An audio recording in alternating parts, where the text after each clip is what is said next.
नमस्कार बच्चों, कैसे हैं आप सभी। आशा है अच्छे होंगे। और इस वीडियो में हम करेंगे अपना प्रश्नावली 2.2 का प्रश्न संख्या 14, 15 और 16। ये इस प्रश्नावली के 16 तक क्वेश्चंस हैं, ये हम आज कंप्लीट कर लेंगे। इसके बाद हम 2.3 करेंगे, ठीक है। इससे पहले मैंने 2.1 और 2.2 के 13 तक सभी प्रश्न हल करवा दिए हैं। अगर आपने वो वीडियोस नहीं देखे हैं तो आप यहाँ आई बटन पे क्लिक करके देख सकते हैं या फिर हमारे चैनल के प्लेलिस्ट में जाकर देख सकते हैं। तो चलिए हम शुरू करते हैं इस वीडियो को और करते हैं हम अपना 14, 15 और 16 के प्रश्नों को। तो देखिए प्रश्न संख्या 14 में हमें क्या कहा गया है कि लक्ष्मी एक बैंक में खजांची है, खजांची मतलब कैशियर। उसके पास नकदी के रूप में 100 रुपये, 50 रुपये और 10 रुपये वाले नोट हैं। उनकी संख्याओं में क्रमशः 2, 3 और 5 का अनुपात है और उनका कुल मूल्य 4 लाख रुपए है। उसके पास प्रत्येक प्रकार के कितने कितने नोट हैं, ये हमें बताने हैं कि उसके पास कुल कितने नोट हैं सभी प्रकार के, 100 रुपये के, 50 रुपये के और 10 रुपये के, जिनका कुल मूल्य 4 लाख रुपए है। मतलब कि टोटल रुपए जो हैं वो 4 लाख रुपए हैं। तो देखिए इसको हम करते हैं किस तरह से ये हल होगा। तो देखिए इसमें हमें नोटों की संख्या नहीं पता है तो हम उसको मान लेंगे। तो हम यहाँ पर लिखेंगे तीनों नोटों के प्रकार, माना 100 के नोटों की संख्या और 50 के नोटों की संख्या और 10 के नोटों की संख्या। तो देखिए इसको हमने लिख लिया है। अब देखिए 100 रुपए के नोटों की संख्या इसमें कितनी होगी। तो आप देख सकते हैं इसमें कि हमें ये अनुपात में दिया गया है 2, 3 और 5 के अनुपात में। तो इनके नोटों की संख्या क्या हो जाएगी, 100 के 2x हो जाएगा, इसका अनुपात 2 है तो 2x हो जाएगा। 50 के 3 अनुपात है यानी कि 3x हो जाएगा और 10 के 5 अनुपात है यानी कि 5x हो जाएगा। ठीक है, इसको हमने कर लिया है। अब इनके हम मूल्य लिख लेंगे यहाँ पर, ठीक है। इनके हम यहाँ पर मूल्य लिखेंगे तो उसको हम लिख लेते हैं। तो ये हमने इस प्रकार से लिख लिया है। मूल्य का मतलब क्या होता है बच्चों, मैं समझा देता हूँ एक बार। जैसे देखिए आपके पास 10-10 के 5 नोट हैं। तो 10-10 के 5 नोट हैं, मतलब कि आपसे पूछा जाए कि इसके कुल रुपए कितने हुए, तो आप क्या करेंगे, 10 को 5 से गुणा कर देंगे यानी कि 50 रुपए आपके पास हो जाएंगे। तो यही मूल्य है। तो यहाँ पर हमें यही लिखना है। तो देखिए यहाँ पर 100 रुपए के नोटों की संख्या कितनी है, 2x। तो इसको हमें कितने से गुणा करना है, 100 से। तो कितना हो जाएगा ये रुपए, टोटल 200x हो जाएगा। इसी तरह से 50 रुपए के नोटों की संख्या कितनी है, 3x। तो इसको हमें कितने से गुणा करना पड़ेगा, 50 से। तो कितने रुपए हो जाएंगे, 150x। इसी तरह से 10 के नोटों की संख्या कितनी है, 5x। तो हमें इसको कितने से गुणा करना पड़ेगा, 10 से। तो कितने रुपए हो जाएंगे, 50x। तो ये हमने इनके मूल्य लिख लिए हैं। अब इसको हम करेंगे प्रश्नानुसार। तो देखिए प्रश्नानुसार करने पर हमसे इसमें कहा गया है कि तीनों ही प्रकार के जो नोट हैं इनके मूल्य कितने हैं, 4 लाख रुपए। तो अब इनको हम जोड़ लेंगे यहाँ से। देखिए 200x plus 150x plus 50x, इनके टोटल मूल्य कितने हैं, 4 लाख रुपए। तो ये हमने लिख लिया। अब हम क्या करेंगे, x का मान निकाल लेंगे। तो देखिए 200x plus 150x plus 50x कितना हो जाएगा, 400x बराबर ये 4 लाख।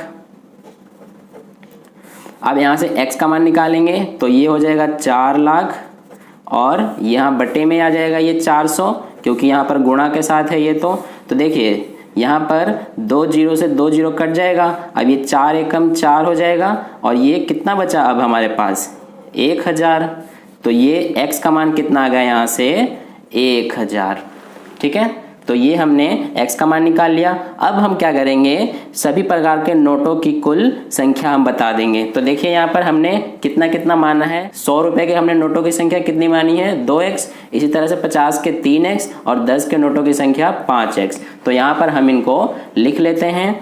तो देखिए हमने ये लिख लिया। अब 100 के कुल नोट हमने कितना माना था, 2x। तो 2x, तो 2x का मतलब 2 गुणा x का मान 1000। तो कितने नोट हो गए, 2000। इसी तरह से 50 के कुल नोटों की संख्या कितना माना है हमने, 3x, यानी कि 3 गुणा 1000। तो कितने नोट हो गए, 3000। इसी तरह से 10 के कुल नोटों की संख्या कितना माना था हमने, 5x, मतलब 5 गुणा 1000। तो कितने हो गए ये 5000। इस तरह से हमने तीनों प्रकार के नोटों की कुल संख्या निकाल लिया। अब करते हैं हम अपना प्रश्न संख्या 15। तो देखिए प्रश्न संख्या 15 में हमसे क्या कहा गया है कि मेरे पास 300 रुपये मूल्य के 1 रुपये, 2 रुपये और 5 रुपये वाले सिक्के हैं। 2 रुपये वाले सिक्कों की संख्या 5 रुपये वाले सिक्कों की संख्या की तिगुनी है और सिक्कों की कुल संख्या 160 है। तो मेरे पास प्रत्येक प्रकार के कितने कितने सिक्के हैं, तो हमें इसमें सभी प्रकार के सिक्कों की संख्या बतानी है। तो देखिए यहाँ पर 5 रुपये वाले सिक्कों की संख्या हमें नहीं दी गई है, तो हम इसको मान लेंगे, क्या मानेंगे, x के बराबर। अब हमसे कहा गया है कि 2 रुपये वाले सिक्कों की संख्या जो है वो 5 रुपये वाले सिक्कों की संख्या की तिगुनी है। मतलब कि अगर 5 रुपये वाले सिक्कों की संख्या x है तो 2 रुपये वाले सिक्कों की संख्या कितनी हो जाएगी, 3 गुणा x मतलब 3x। ये हो गई तिगुनी इसकी। और ऐसे ही कहा गया है कि 1 रुपये वाले सिक्कों की संख्या कितनी हो जाएगी। अगर टोटल सिक्के 160 हैं और 160 सिक्कों में से अगर हम 5 रुपये वाले और 2 रुपये वाले सिक्कों को घटा देंगे तो हमारे पास 1 रुपये वाले ही सिक्के बचेंगे। तो हम यहाँ पर यही करेंगे। देखिए टोटल कितने सिक्के हैं, 160। इसमें से अगर हम इन दोनों को घटा देते हैं, 5 रुपये वाले को और 2 रुपये वाले को, तो हमारे पास 1 रुपये वाला बचेगा। तो देखिए x प्लस 3x कितने हो जाएंगे, 4x। मतलब कि हमने इन दोनों को घटा दिया। तो 1 रुपये वाले टोटल कितने सिक्के हुए, 160 माइनस 4x। अब यहाँ पर हम लिखेंगे इनके मूल्य। तो ये हमने लिख लिया। अब इनके मूल्य लिखते हैं। तो देखिए जैसे हमने प्रश्न संख्या 14 में किया था वैसे इसमें भी करेंगे। तो 5 रुपये वाले सिक्कों की कुल संख्या कितनी है, x। तो हमें क्या करना पड़ेगा, x को 5 से गुणा, तो कितने रुपए हो जाएंगे, 5x। इसी तरह से 2 रुपये वाले सिक्कों की संख्या कितनी है, 3x। यानी कि 3x को 2 से गुणा कर देंगे तो हमारे पास कितना आ जाएगा, 3 दूना 6 और x यानी कि 6x रुपये। इसी तरह से 1 रुपये वाले सिक्कों की संख्या कितनी है, 160 माइनस 4x। इसको हमें 1 से गुणा करना पड़ेगा। तो 1 से गुणा करेंगे तो कितना आ जाएगा, इतना ही आएगा, 160 माइनस 4x। क्योंकि 1 को किसी भी संख्या से गुणा करते हैं तो वही संख्या हमें प्राप्त होती है। तो ये हमने इस तरह से करा। अब इसको हम करेंगे प्रश्नानुसार। तो प्रश्नानुसार करने पे अब प्रश्न में हमसे क्या कहा गया है कि सभी प्रकार के सिक्कों का मूल्य 300 रुपये है। मतलब कि अगर हम इन सबको जोड़ें तो हमें कितना प्राप्त होगा, 300। तो हम इन सबको जोड़ लेते हैं। 5 रुपये वाले के मूल्य कितने हैं, 5x प्लस 2 रुपये वाले कितने मूल्य हैं, 6x प्लस 1 रुपये वाले के कितने मूल्य हैं, 160 माइनस 4x। ये सब कितने के बराबर हैं, 300 रुपये के। तो इस तरह से हमने ये किया। अब देखिए 5x प्लस 6x कितने हो गए, 11x। तो 11x में से ये माइनस 4x है, माइनस 4x है, यानी कि 11x में से 4x घटा देंगे तो कितना बचेगा, 7x। तो यहाँ पर हम लिख लेंगे 7x। अब ये 300, ये क्या है प्लस 160, ये इधर लेके जाएंगे तो ये हो जाएगा माइनस 160। तो 7x बराबर कितना बचा हमारे पास, 140। 300 में से 160 घटा देंगे तो 140 बचेगा। अब देखिए आगे यहाँ पर x बराबर कितना आ जाएगा, ये 140 7 गुणा में है, इधर आके भाग में, तो इन दोनों को काटेंगे तो कितना आएगा, 20। मतलब x का मान कितना आया, 20। अब देखिए आगे हमने x का मान निकाल लिया। अब हम इन सभी प्रकार के सिक्कों के कुल संख्या निकाल लेंगे। तो देखिए हमने सिक्कों की कुल संख्या कितनी मानी है, 5 रुपये वाले के x, 2 रुपये वाले के 3x और 1 रुपये वाले के 160 माइनस 4x। तो यहाँ पर हम लिख लेंगे सभी प्रकार के सिक्कों की संख्या। तो ये हमने इस तरह से लिख लिया। अब 5 रुपये वाले कुल सिक्के हमने कितने माने थे, x। मतलब कि x का मान कितना है, 20, इसलिए ये 20 हुए। 2 रुपये वाले कुल हमने कितने सिक्के माने थे, 3x। तो ये कितना हो जाएगा, 3 गुणा x का मान 20, तो कितना हो गया, 60। इसी तरह से 1 रुपये वाले हमने कुल कितने सिक्के माने थे, 160 माइनस 4x। मतलब कि 160 माइनस ये 4 गुणा x का मान 20, तो कितना आ जाएगा यहाँ से, 160 माइनस 20 और 4 गुणा होगा तो कितना आएगा, 80। तो देखिए आगे 160 में से 80 घटाएंगे तो कितना बचेगा, 80। इस तरह से हमने तीनों प्रकार के सिक्कों की संख्या निकाल लिया। तो ये था प्रश्न संख्या 15 का हल। अब करते हैं प्रश्न संख्या 16 का हल। तो देखिए प्रश्न संख्या 16 में हमसे क्या कहा गया है कि एक निबंध प्रतियोगिता में आयोजकों ने तय किया कि प्रत्येक विजेता को 100 रुपये और प्रत्येक विजेता को छोड़कर प्रतिभागी को 25 रुपये पुरस्कार के रूप में दिए जाएंगे। यदि पुरस्कारों में बांटी गई धनराशि 3000 रुपये थी तो कुल 63 प्रतिभागियों में विजेताओं की संख्या हमें बतानी है। ठीक है, तो टोटल कितने प्रतिभागी हैं? 63। उनमें से विजेता कितने थे ये हमें बताना है।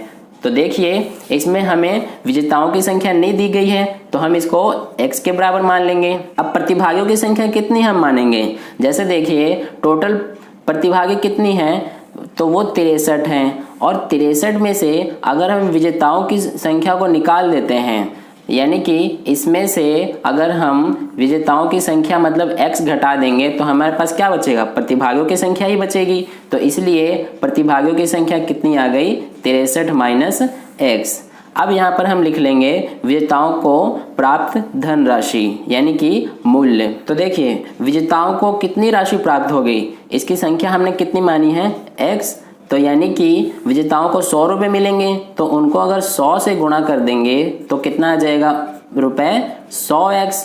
इसी तरह से प्रतिभागियों को कुल कितने रुपए मिलेंगे? देखिए उनकी संख्या हमने कितनी मानी है? 63 माइनस x। तो इनको अगर 25 रुपये मिलते हैं तो 25 से गुणा कर देंगे तो हमारे पास टोटल इनके मूल्य आ जाएंगे। तो देखिए 63 को सबसे पहले 25 से गुणा करेंगे तो ये आ जाएगा 1575 और x को अगर 25 से गुणा करेंगे तो 25x आ जाएगा। तो ये हमने लिख लिया। अब देखिए इसको करते हैं हम प्रश्नानुसार। तो देखिए इसमें कहा गया है कि टोटल 3000 रुपये दिए जाएंगे, मतलब कि ये जो राशि है विजेताओं की और प्रतिभागियों की राशि जोड़ने पर टोटल 3000 रुपये दिए जाएंगे। तो इन सभी को अगर हम जोड़ें यानी कि विजेताओं की राशि 100x प्लस प्रतिभागियों की राशि कितनी है? 1575 माइनस 25x। इनको कुल कितने रुपए दिए जाएंगे? 3000 रुपये। तो यहाँ से हम x का मान निकाल लेंगे। तो देखिए किस तरह से निकालेंगे हम? 100x minus 25x। तो 100x में से 25x घटा देंगे तो कितना बचेगा? 75x। ये बराबर 3000। अब प्लस 1575 है, इधर आके माइनस 1575 हो जाएगा। तो यहाँ से अगर हम 3000 में से 1575 घटाएंगे तो कितना बचेगा? 1425। अब देखिए आगे यहाँ पर ये x का मान आ गया। अब 75 गुणा में है, यहाँ पर आके भाग में हो जाएगा 75। अब इन दोनों को अगर हम काटेंगे तो हमारे पास 19 आएगा, यानी कि x का मान कितना आया हमारा यहाँ पे? 19। तो हमने x को क्या माना है? यहाँ पर विजेताओं की संख्या माना है हमने x, इसीलिए विजेताओं की संख्या कितनी आ गई? x। यहाँ पर हम ये लिख लेंगे। तो विजेताओं की संख्या कितना माना है हमने? x, और x का मान कितना आया है? 19। इसलिए ये हमारा आंसर हो जाएगा। तो आशा है आपको तीनों प्रश्नों के हल समझ में आए होंगे। अगर कोई भी डाउट है तो आप नीचे कमेंट में पूछ सकते हैं, और वीडियो अच्छा लगा हो तो लाइक ज़रूर करें, अपने दोस्तों के साथ शेयर करें, और चैनल पर नए हैं तो सब्सक्राइब कर लें।